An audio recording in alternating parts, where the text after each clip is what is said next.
Guys আজকে গেমের মধ্যে যে মাইয়া সর্বপ্রথম আমার ইনভাইট দিবে সে যা চাইবে আমি তারে তাই গিফট করব। বুঝলাম না এই পুলাই কাটা আমার তো ইনভাইট দিয়ে পাগল করে লাইতাছে।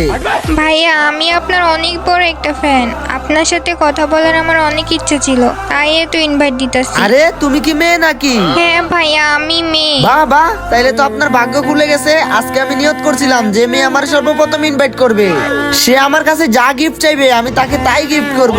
কি বলেন ভাইয়া, সত্যি নাকি? তাহলে আমিও তো একটা মেয়ে, তাইলে গিফটটা আমাকেই করে ফেলেন। আরে হ্যাঁ, কেন না, বলো তোমার কি গিফট লাগবে, আমি তোমাকে তাই গিফট করে দিব।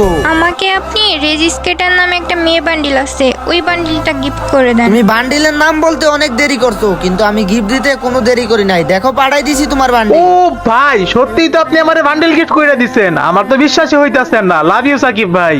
বুঝলাম না, সেলের কন্ট্যাক্ট কার্ড আমার লাভ ইউ কয়। ইয়ে মানে আমি তো আসলে একটা ছেলে, আমি তো মেয়ের কণ্ঠে কথা বলতেছিলাম। বান্ডিল পর খুশিতে আমি ছেলের কণ্ঠে কথা বলে ফেলছি।